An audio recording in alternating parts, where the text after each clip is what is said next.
Hello! How's it going?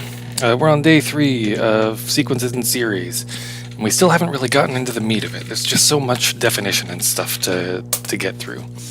What have we talked about so far? We've talked about the idea of a series. This will either converge or not converge, and we're interested in figuring out which. We've talked about that sometimes you'll have a geometric series. This converges when... You want to say it converges when r is between -1 and 1. Like that's the main time that a geometric series converges. But it also converges if a is 0. Trivially, like when a is 0, those are all zeros, and it doesn't matter what r is. So it's when a equals 0 or r is between -1 and 1, and in that case, it converges to, well, it converges to 0 or first term over 1 minus r is, I think, the best way to remember it. This first term idea works even if you start your thing at a weird place. The different formulas will work depending on whether you start from n equals 1 or n equals 0, but you also want to be able to do it when n equals 3, and just remember the first term on top, 1 minus r on bottom. We'll deal with all that. We talked about the divergence test. The divergence test says that if the limit of the terms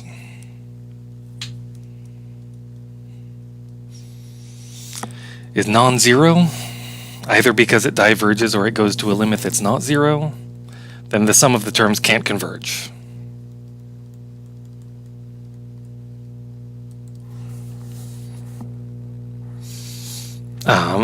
And what we want to do is sort of build up more tests that'll help us look at a series and tell if it converges or diverges. And the next one we're going to talk about is the integral test. This is the one that harnesses the fact that we just got really good at doing integrals. Except that, by and large, we just got good at doing hard integrals. These are generally not hard integrals that we're doing here. Here's an easy example. Consider the sum from n equals 1 to infinity, 1 over n squared. I forgot to... In the recap, we talked about the harmonic series. The sum of 1 over n. And this diverges. Even though the limit of the terms is 0. So just because the terms get small isn't enough to guarantee that it does converge. But if the terms don't go to 0, that's enough to know that it can't converge. It only works one direction. Here's the integral test. We're going to consider the problem the sum of 1 over n squared. I guess we're going to state the test in a little bit. There's a picture that goes with it. I want to be able to think about this thing as an area, right? 1, 2, 3, 4. And I want to think about the function 1 over x squared. When you plug in 1, let's scoot 1 up a little bit so I can see what's going on here. I'm going to put 1 way up here. 1 over 1 squared is 1. 1 over 2 squared is a fourth. 1 over 3 squared is a ninth. So on and so on. And we're basically looking at this curve. Let's not accidentally touch the x-axis here. And when I add up a bunch of 1 over n squared, I can view 1 over n squared as the area of a rectangle whose base is 1 and whose height is 1 over n squared. If I look at this rectangle, your area, this is 1 by 1, your area is 1. This rectangle is 1 by a fourth, your area is a fourth. This rectangle is 1 by 3, or 1 by 1/9, your area is 1/9, and so on. So this sum is the total area of this rectangle, and this rectangle, and this rectangle, and this rectangle, and the next one is this rectangle, and so on. And the key observation is that, wait, that's less than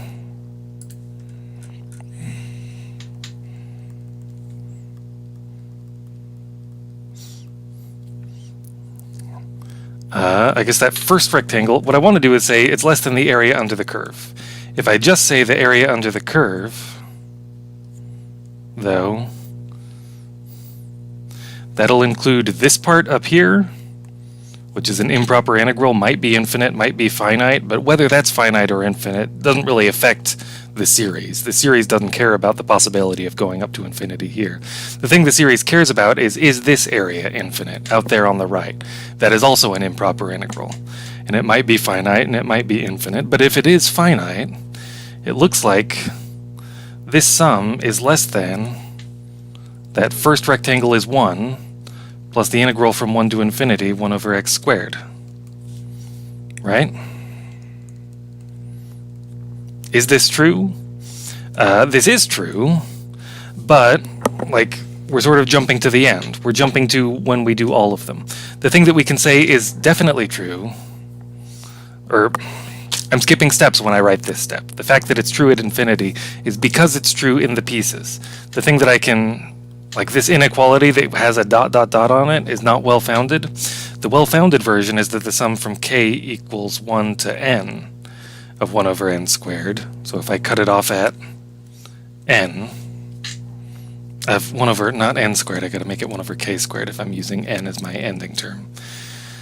That is definitely less than 1 plus the integral from 1 to n, 1 over x squared dx, right? And so, the limit of the left-hand side can't be bigger than the limit of the right-hand side. I guess that's the sandwich theorem.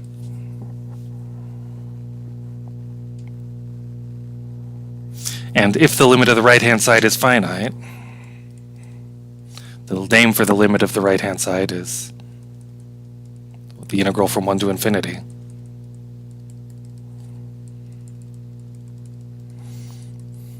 Then the limit of the left-hand side, that's the name for the sum from 1 to infinity, is also finite. And the sum from k equals 1 to infinity of 1 over k squared is less than or equal to 1 plus the integral from 1 to infinity of 1 over x squared dx. So, yes, it works for any finite part. This drawing that I drew of the area is less than the area, I was thinking about it going forever to the right. That kind of imagining a forever thing is dangerous territory and you don't want to base your mathematical arguments on that. But it does work for a finite part, and the limit of the finite parts is the infinite part, and the thing I wanted to conclude that this area is less than that area, it does hold up. That is well-founded. Cool. Great. But wait, that's not all. We can do even better. Maybe if I suspected that the area was infinite and I wanted to show that, here's what I can draw instead. Take the same picture of 1, 2, 3, 4, and it's the same graph of 1 over x squared. I'm not going to worry about the ratios as much. Imagine this is 1 over x squared.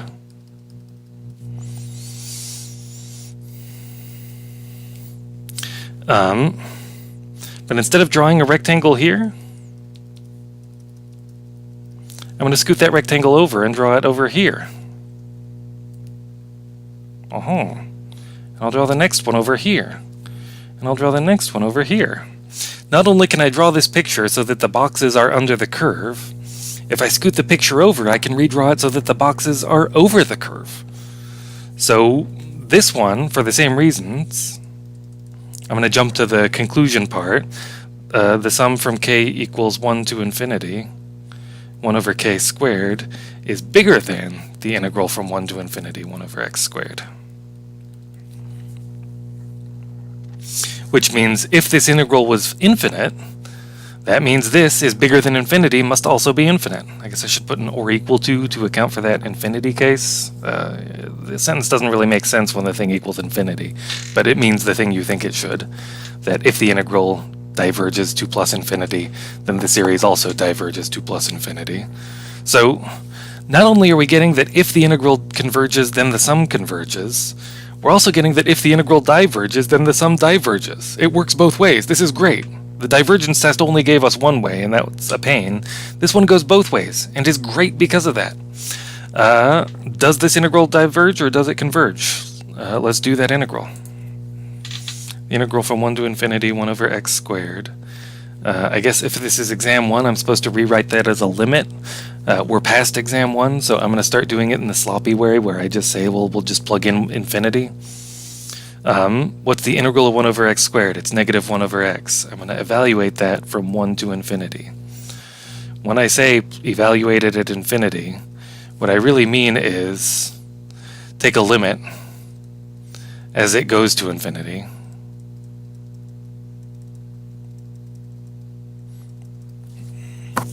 But I'm going to write it in the sloppy way that, you know, when you're writing your workout, you do.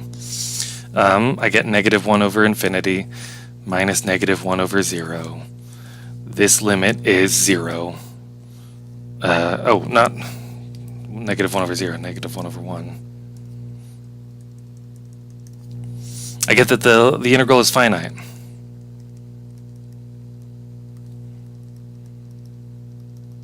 So the sum is finite too.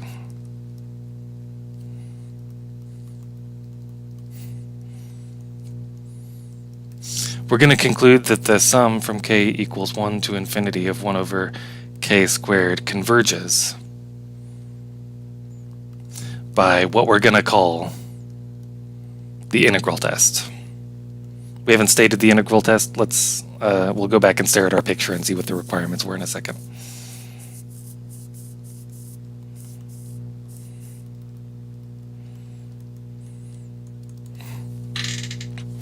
So what did this function need to have going for it? One, it needed to be positive. If the function goes negative, then that's a problem. I guess a bigger deal is to know that the area of the curve is less than the area of the box. I need to know that the function is decreasing. If the function increases, then suddenly the area under the curve might be bigger than the area under the box. So that doesn't work. We need the f of x, 1 over x squared in our case, needs to be a decreasing function. Anything else necessary? I don't think there's anything else necessary. I think that's it. We need a decreasing positive function. I'm tempted to say it has to be continuous to be able to integrate it in the first place. Later in calculus, you'll maybe better at integrating. Not in this calculus class, but being continuous isn't actually a requirement. Here's what we call the integral test. If f of x is a positive decreasing function,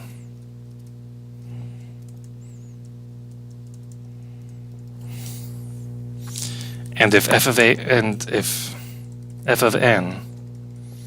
is a n for all n, then the sum from n equals 1 to infinity of a n converges if and only if, I don't know if you guys have seen this word before, if and only if the integral from 1 to infinity, f of x dx converges. IFF is mathematical shorthand for if and only if. It's the double if. It's not only if this is true, then that is true. It's also this is true only if that is true, meaning if that is true, then this is true. The two statements are logically equivalent. If one is true, the other is true. If one is false, the other is false. You can test whether a series converges just by checking whether an integral converges. And we just got pretty good at integrals, so, you know, that's helpful. This is the strongest of the tests. For the series, like what we're slowly going to be getting good at in the next week or two is refining the line between the series that converge and the series that don't converge. You're going to get better and better at saying, here's an even smaller thing that still diverges. Here's an even smaller thing that still diverges. Here's a bigger thing that converges. Here's an even bigger thing that converges. The line between the things that converge and that diverge is difficult and it's thin, and for the things that are really close to that line, the integral test is kind of the only way to figure it out. Like, this is going to be your most powerful tool, but it's going to require that you have something you can integrate. This is the formal good statement of the integral test. You're likely to actually use in practice a slightly sloppier version. If f of x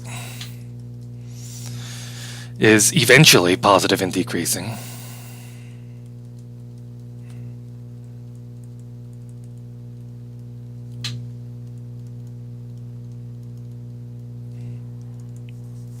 then, and if f of n equals an, for all, last time it was for all n, but we really only care what's happening for the big N, for all sufficiently large n, for all n that are beyond some certain point. I don't care if the first million of them don't match up, I care about the infinity after that. Then, the sum from n equals 1 to infinity, an converges if and only if the integral from a to infinity, f of x dx, converges for large A.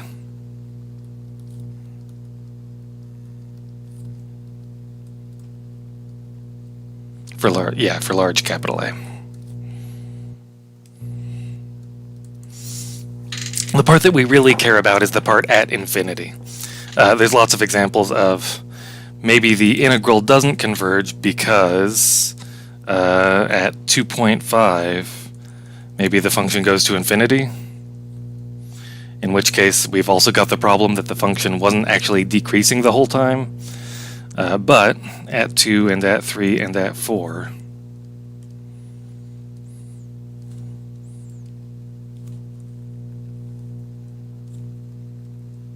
the power of the integral test is it's doing the right thing out here on the right. The fact that this part doesn't make sense, I don't care about that. What we care about is what's happening at the end. This isn't going to get a name, this more powerful version. We're just sort of going to say, also, by the way, every statement we make really only cares about what's happening for large n.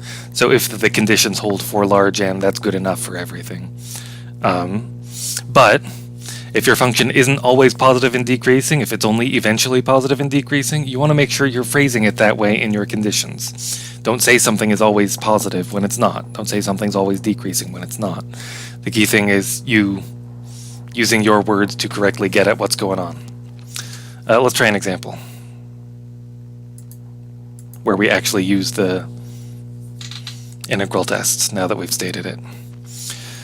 Does the series converge or diverge?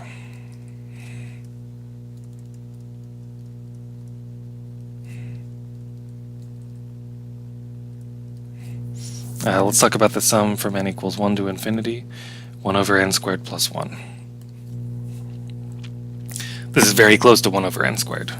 You're adding 1 to the bottom. Adding 1 to the bottom of a fraction makes it smaller, so this should be even smaller than 1 over n squared. And 1 over n squared was small enough that I could add them up and it didn't go to infinity. This thing that's even smaller should probably also do that. This thing I'm talking about it being smaller is going to be called the comparison test, and we'll state that in a second. But we just learned the integral test, we should probably use this. I want to know, to use the integral test, I want to talk about the function version of the sequence. I want to talk about f of x is 1 over x squared plus 1.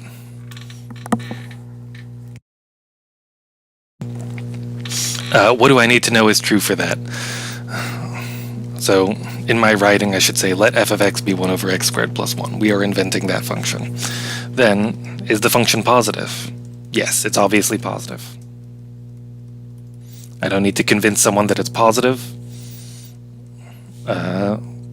You just look at it. The top's positive, the bottom is positive, that's a positive fraction. Sometimes I'll need to say it's positive on x greater than 1 or something when it is positive. In this case, it's positive everywhere because x squared plus 1 is always positive. If it's only positive for positive x values, you should say that. Say the correct version of the statement. I need to know that it's positive on the positive interval, and it is. And it's decreasing. Do I know that it's decreasing?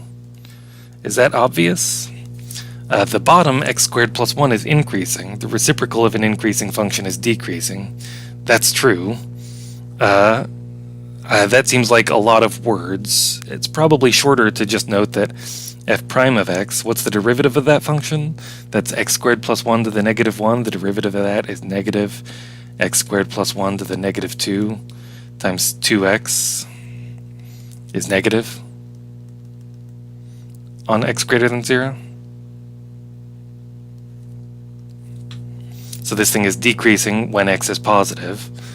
And I can see that because its derivative is something that's obviously negative. I have a negative sign in front of something that's positive and something that's positive if x is greater than 0. The key thing is I want to be justifying my statements. Some things are obvious enough that I don't need to justify them. Some things are not. And like feeling that line is something you're going to have to get the hang of by trying this. Okay, this thing is positive and decreasing on x greater than 0. So we can use the integral test. I'm using the integral test. If I'm using the integral test, my explanation should have the word integral test written in it. Okay. What do I need to think about? I need to think about the integral from 1 to infinity, 1 over x squared plus 1.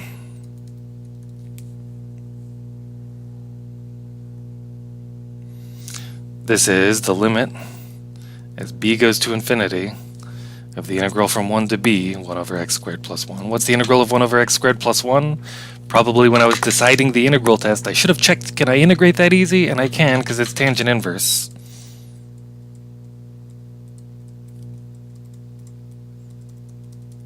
I need to evaluate that from b to 1 and then take the limit as b goes to infinity.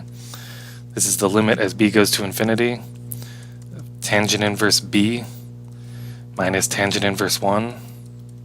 Tangent inverse 1 is pi over 4, and I'm excited that I know that, but I don't really care. Like, the important part is, does the part that might go to infinity go to infinity? So now is the place where you need a decent picture of tangent inverse in your head. Tangent looks like this. It goes to infinity at negative pi over 2 and pi over 2. You flip that around. Tangent inverse looks like this. Its limit at infinity is this horizontal tangent at pi over 2. The limit of tangent inverse at infinity is pi over 2. That's likely to be useful a couple times in this homework, so you might want to have this picture decent in your head. This is pi over 2 minus tangent inverse pi over 1. Or tangent inverse 1. Which is pi over 4. Doing that doesn't matter, though. The integral converges.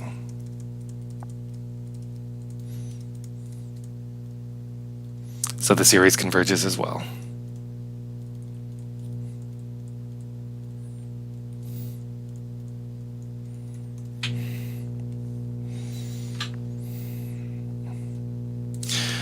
The key thing going on here is there's no one line of this that is the solution. The solution is us saying we're going to use the integral test, verifying that the conditions of the integral test work, doing the integral, which actually this could have been done off to the side on scratch paper or something. Like, we don't need to write out all of the doing of the integral inside here. It should be done somewhere on the page, but it doesn't need to be part of the paragraph. And then the conclusion. Some things to keep an eye out for. After you've done a couple of these, go back and check, are you saying so it converges? There's lots of things that converge in this problem. There's the series that we're asking about.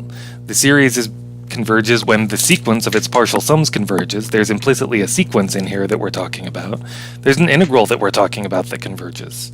Be very careful of saying, so it does this. The word it is often a sign that you are messing something up already. Mathematical writing has to be precise. It just has to. So you got to be very clear what you're talking about. When I say the series, a thing I should be definitely thinking about is there more than one series going on here? Is it obvious which series I'm talking about? There's only one series happening here, so the series has a clear antecedent. There's no ambiguity here. But there's going to be versions of this problem where you look at this series and compare it to this other series, and compare that to this other series, and conclude, so the series converges. The series is not clear in that circumstance. You got to be careful about that.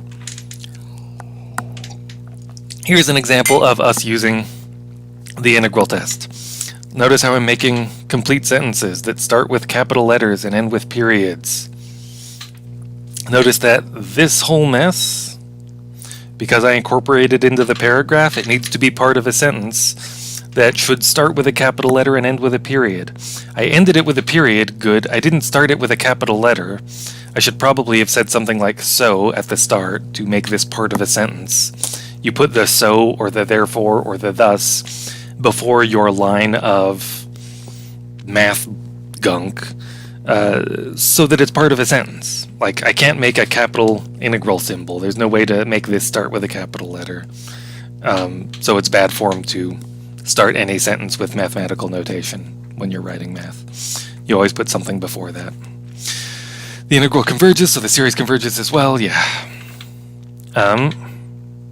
Let's do p-series.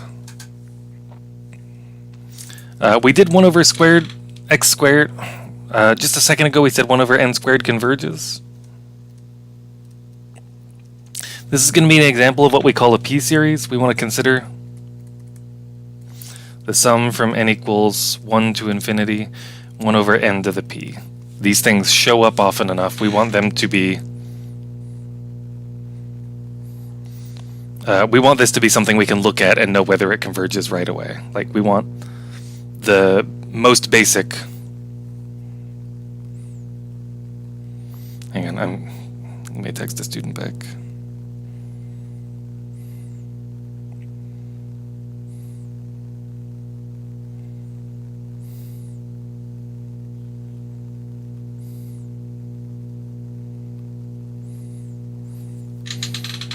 Okay. I'd like to be able to look at this and know whether it converges. This is going to be called a p-series.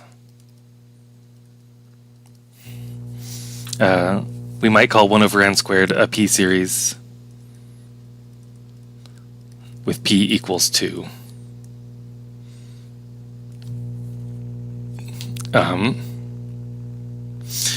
The integral test works on this series in every circumstance. The function f of x is 1 over x to the p. This is positive. When x is positive, at least. When x is negative, all sorts of things can happen depending on what's going on with p.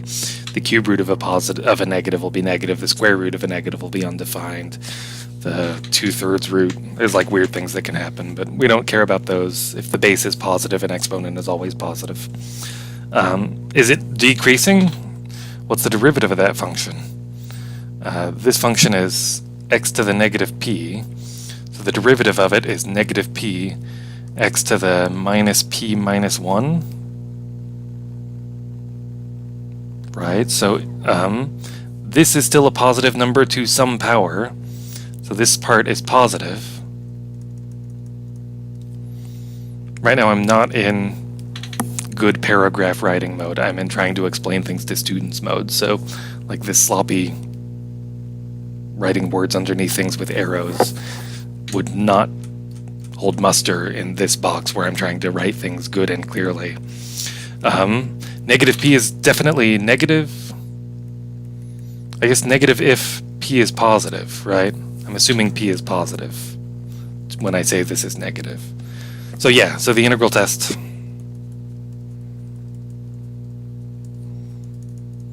works as long as p is positive.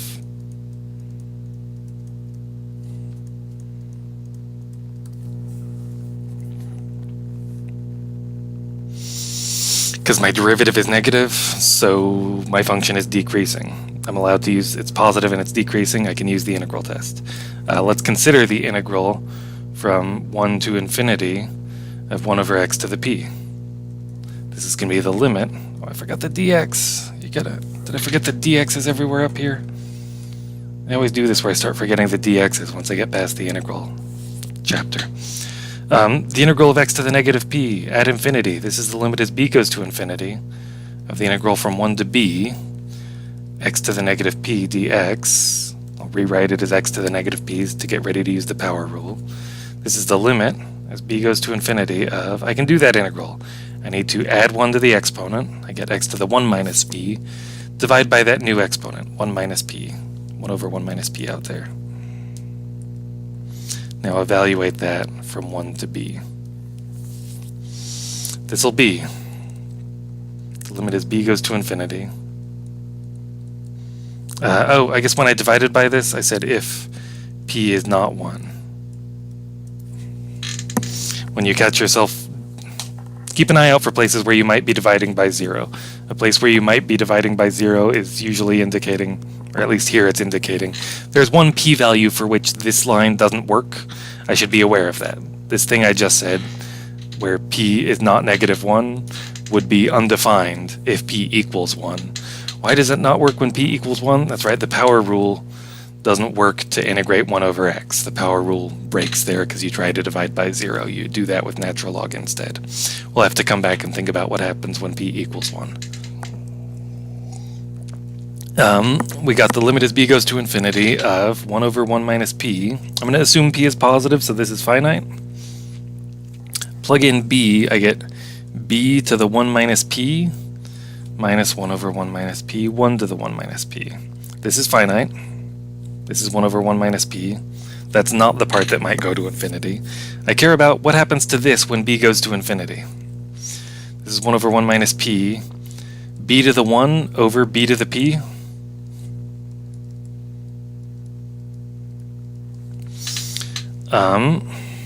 Let's move the b over to the other fraction. And I want to know, is this finite? Actually, this is a constant. Let's pull that out.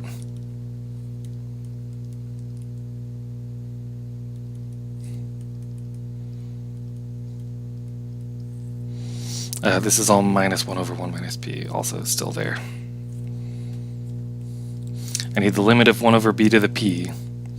Now minus 1 over 1 minus p. I don't care about that part. This is the part that might be infinite. I need to worry about it. Is this infinite? If you take 1 over b to a power, does that go to infinity? It depends on whether the power is bigger than 1. If p is bigger than 1... Wait, no.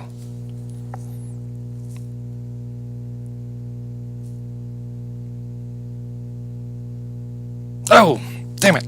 This is what I screwed up. B is not a constant. B is going to infinity. Let's fix this. This is 1 over p minus 1. All right. That's what's going on. I have 1 over b to the p minus 1. If p minus 1 is positive, when you raise b to a positive exponent, that goes to infinity. B to the 1/2 is the square root of b, goes to infinity. B to the 0.001 is the 1,000th root of b, goes to infinity. Any positive exponent of b goes to infinity, even if it's a very small exponent. If you raise b to a very negative exponent, that's 1 over the 1,000th root of b, that'll go to 0. If p minus 1 is positive, then the limit of 1 over b to the p minus 1 will be 0. If p minus 1 is negative, then you have 1 over b to the p minus 1 is 1 over 0 is going to be infinity. From this little thought bubble, we conclude that the integral converges when p is bigger than 1. The integral diverges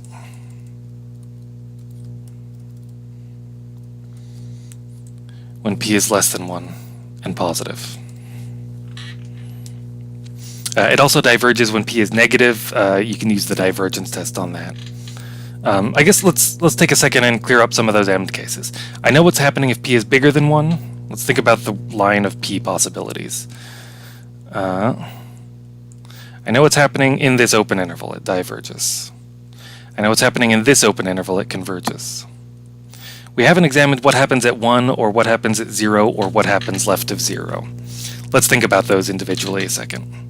Our original p series was 1 over n to the p. If p equals 0, this is the sum of 1 over n to the 0 is the sum of 1. That diverges. You can't add up infinitely many 1s. There's going to be days that you look at that and you say, wait, 1 converges to 1. Well, I'm not trying to take the limit of 1. The limit of 1 exists. I'm trying to add up infinitely many copies of 1. That's going to be infinite. This diverges. What happens if p equals 1? Then I have the sum of 1 over n to the 1. That's the sum of 1 over n. That's the harmonic series. That diverges. We made a big deal about it. We didn't use the integral test back then. Now that we have it, we can use the integral test. The integral of 1 over x is log x. Log x goes to infinity on the right. So that will also show that this diverges. We did it with the sort of a traditional, you group it into chunks and you get something that goes to infinity about as fast as log x, and that's like the more convincing way of showing that it diverges. But the integral test works now that we have it also. You probably won't be using the integral test on 1 over x. Like, that's just overkill. The name is the harmonic series and it works. Speaking of which, when you have 1 over n, you can call this a p-series with p equals 1. But that's a goofy way of phrasing it. It is technically, it does count as a p-series, but using a p-series, like, you sound goofy if you call that a p-series. What happens if p is negative? We didn't talk about those cases. Then the sum of 1 over n to the p. Well, p is negative. A negative exponent really wants to be on top. So now this is n to a positive power. And n to a positive power goes to plus infinity as n goes to infinity. So this diverges by the divergence test.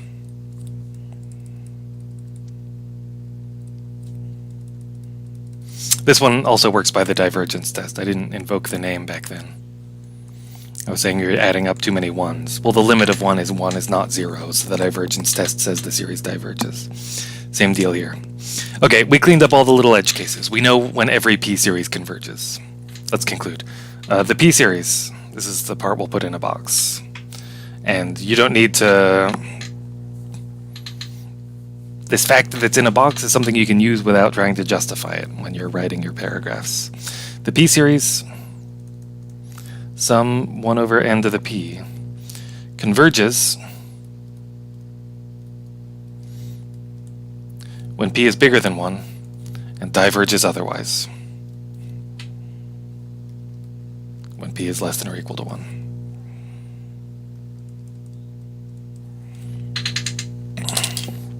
Some p-series converge, some p-series diverge. You should be able to recognize them off the top of your head and know immediately whether they converge or diverge. These are some of the basics.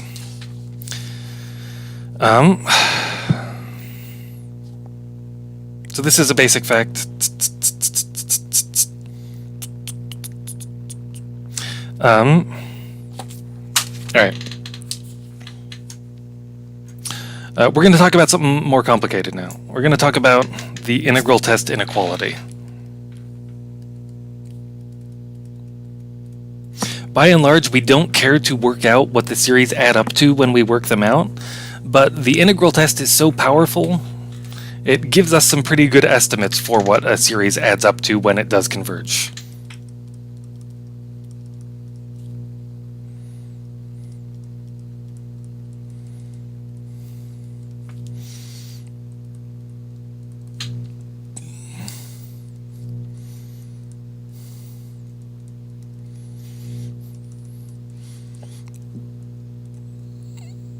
Remember a second ago we said that the sum of 1 over n squared? Our conclusions were, we said that if the integral converges, then this must converge because it's less than 1 plus the integral from 1 to infinity, 1 over x squared dx. And we said that it must diverge if the original diverges because it's bigger than the integral from 1 to infinity, 1 over x squared dx. Right? We were able to get an estimate on how big this series is. We can use this as an estimate, but the gap between outer and inner is always going to be pretty big. It's going to be 1. We'd like to figure out how to make this estimate better. And you can do pretty good.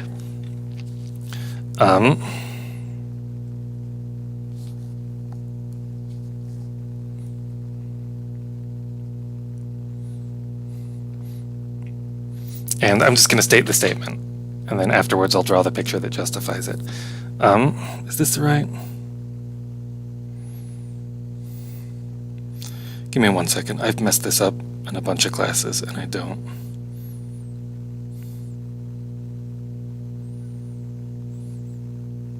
want to get this wrong. Okay. The better version of the integral test, so this integral test came from us not even attempting to add up any of the terms. A better estimate comes from adding up some of the terms. Like, I can add up the first 30 terms of 1 over n squared, and that should probably be pretty close. And using this inequality on the leftovers will now, like, the part of the integral test that was off is how much is the area of these little triangles, is the amount that we don't have control over. The more terms that we add up by hand, the fewer of those triangles that are going to be there to be the error on our attempt. A better estimate comes from adding some of the terms manually.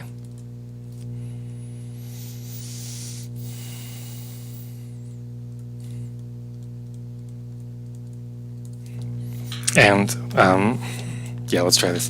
If the integral test applies, let me, yeah. So it still needs to be a positive decreasing function. If S is the sum from n equals 1 to infinity of an, and if Rn is S minus Sn, is S minus the sum from k equals 1 to n of an. So I want S to be the name of the sum. This is the thing I'd like to actually evaluate. Instead of evaluating that directly, I'm going to estimate Rn, which is what is the leftovers if I add up the first n terms by hand. So Sn is a thing I presumably have worked out. I added up a bunch of terms. Rn is what do I get if I add up the rest of the terms. Then Rn is between the integral from n to infinity f of x dx and the integral from n plus 1 to infinity f of x dx. Yeah. Why is this? So I'm assuming that my function is positive and decreasing, and I can draw the same underneath over version. I care about what's happening at n.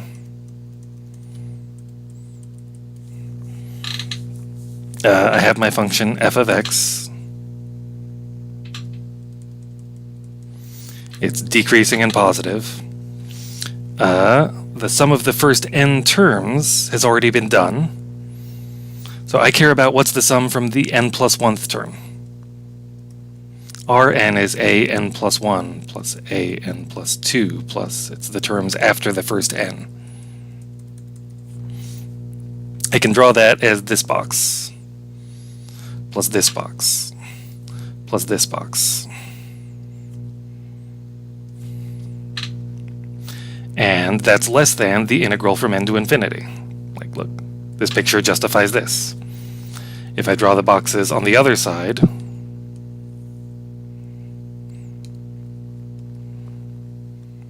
so this is showing that Rn is less than or equal to the n from integral from n to infinity, f of x dx. If I draw the same boxes going the other direction,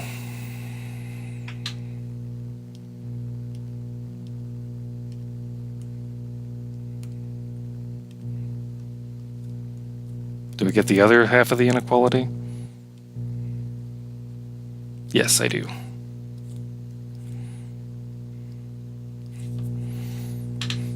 So this is showing that the sum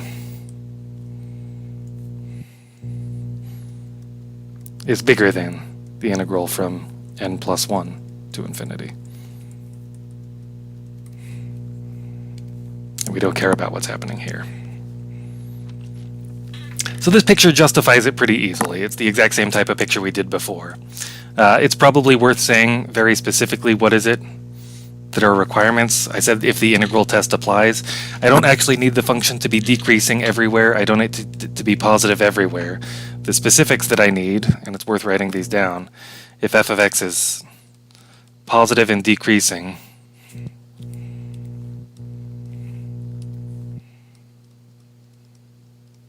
on when do I need it to start being positive and decreasing? This is the first place where I needed to know that the function stays above the box. If it wasn't always decreasing, then that might not be the case here. So it's on x greater than n.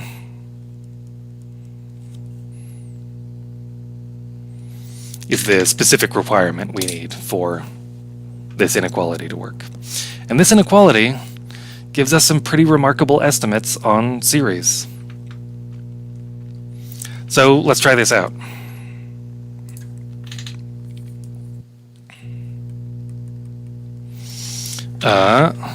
We said that the sum from n equals 1 to infinity 1 over n squared converges. Add the first 5 terms.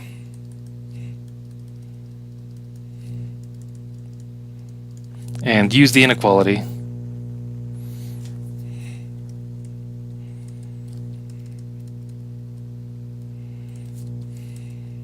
Use the integral test inequality to give a good estimate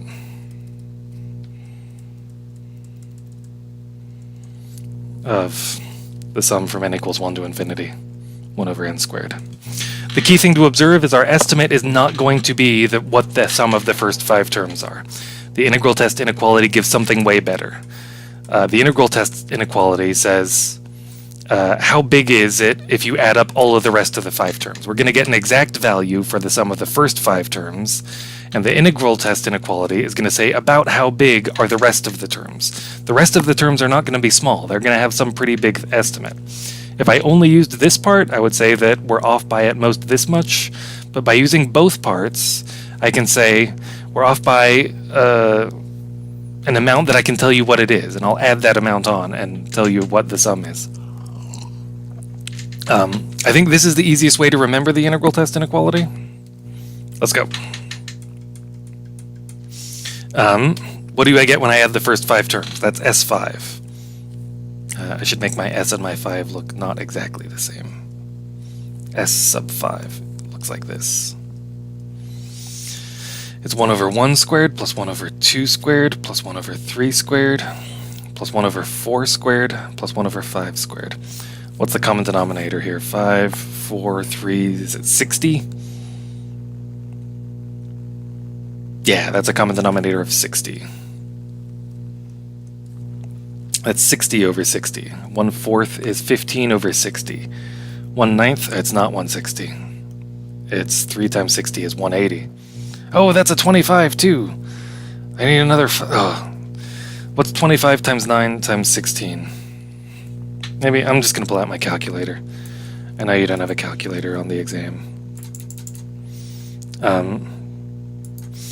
If this was an exam question, like, just leave it like this. Don't try and, you don't have to add the fractions on the exam.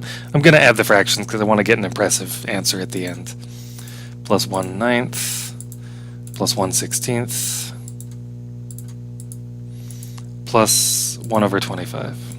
I also won't ask you to add 5 big ugly fractions on the exam. Math, enter. Convert this into a fraction. It's 5269 over 3600. That's what I get if I add the first 5 terms. This is not our estimate. The thing I want to now conclude is that Rn, or R5, is between the integral from 5 to infinity and the integral from 6 to infinity. Did I do that right? It's between the integral from n to infinity and the integral from n plus 1 to infinity. Cool. This is always messy for me to remember.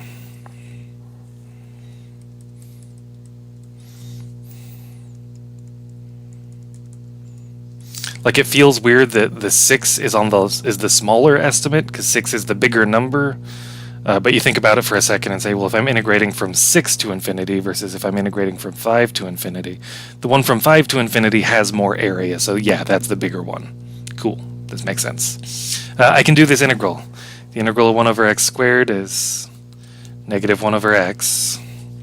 So the integral from 5 to infinity is going to be negative 1 over x. Evaluate that from 5 to infinity. Plug in infinity, you get negative 1 over infinity minus negative 1 over 5. I'm doing this the sloppy way.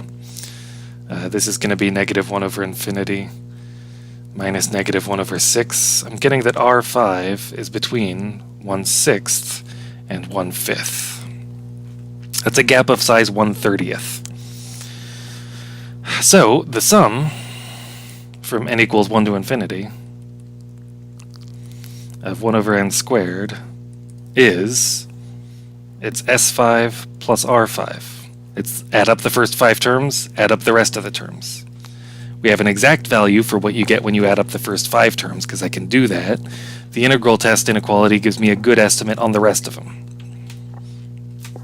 If I think about adding S5 to all 3 sides of this inequality, I'm getting that S5 plus R5 is between 5269 over 3600 plus 1/5 and 5269 over 3600 plus 1/6. Hey, those are already in my common denominator. The sum from n equals 1 to infinity 1 over n squared is between 1/5 is... What's a fifth of 3600? It's 720? Yeah, 720. Add 720 onto here. I get 89. 2 plus 7 is 5989 over 3600 is my upper estimate. This is 600 over 3600. That's easier to add. This will be 5869 over 3600. Here's our estimate on how big the inequality is. What's our gap? Our gap is 120 over 3600 is a 30th. That's less than 0.05. That's a pretty decent estimate. Let's inspect these numbers. Our S5, which I want to emphasize was not that good of an estimate,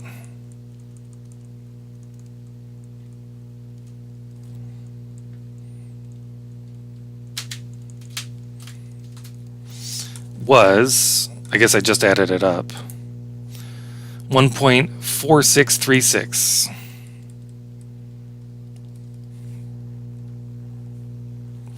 S5 plus R5, the exact value, is between the lower estimate was 5869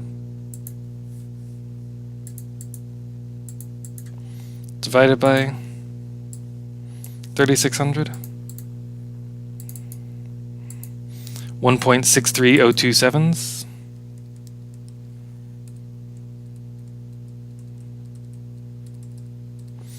And our upper estimate is 5989 divided by 3600 is 1.6636 ones.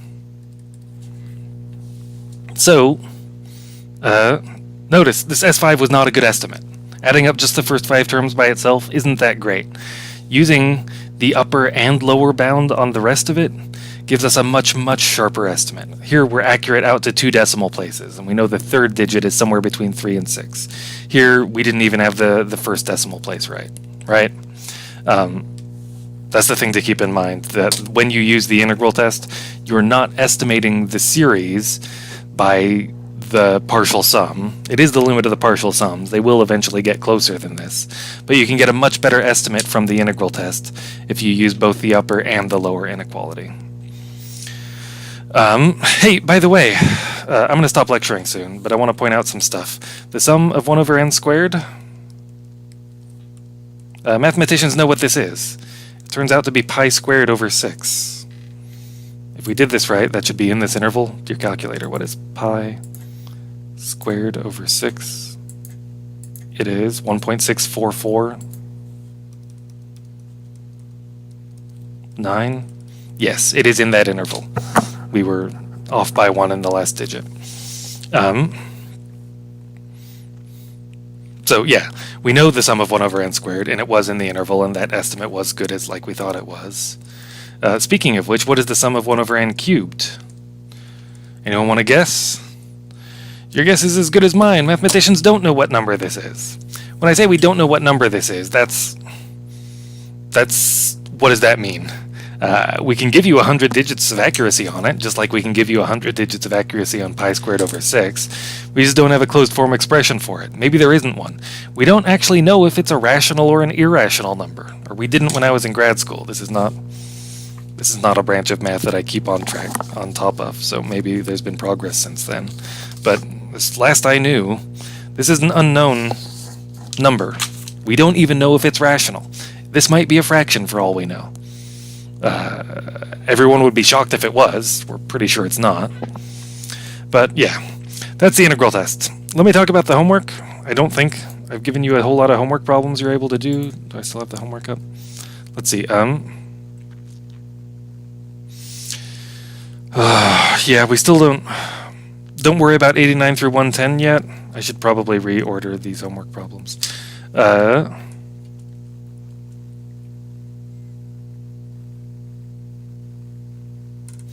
Yeah, do number 111 and 112.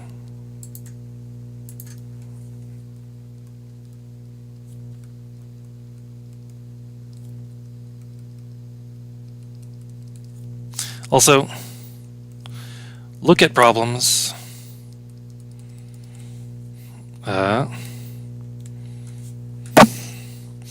89 through 110.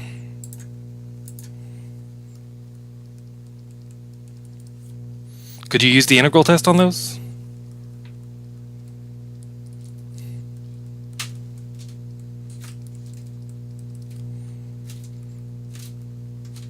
In exam 1, we learned a bunch of techniques of integration, and then I just threw integrals at you, and you had to figure out which techniques work. This is what's going on in 89 through 110. Here are a bunch of series to figure out if they converge. The instructions have some more questions to figure out that we haven't defined yet. But some of these are things that the integral test would work on. Some of these, the integral test is the best thing to do. The integral test won't work on 1 over n factorial, because x factorial doesn't make any sense. So you can't use the integral test here. Sine 1 over x works, but I don't know if I know how to integrate that. X over x plus 1 to the x squared, I almost definitely don't know how to integrate that. But some of these you can integrate. Think about, would the integral test work? You don't need to do it. The smarter thing to do is going to be learn more tests and then just think about maybe the integral test works, but this other thing is way better. I don't want to make you do the integral test when you're going to come back and learn that the other one is better. But we need to fill in some more tests before you're able to just sort of be let loose at all of these guys. I guess I could rewrite the homework to have some problems that say just do the integral test on these. I don't think that's really useful. Okay, next time we're going to talk about 5 more tests, and then you'll be ready to just throw all these things at you. Actually, I might record some stuff over the weekend. Don't feel obliged to. Yeah, I feel bad not leaving you with any homework you can do. I might do some extra recording over the weekend. Mostly, I think okay, I'm rambling. I'm going to take the weekend off from lecturing live if I record some stuff. Don't worry about trying to watch it live. Yep, I'll see you when I see you.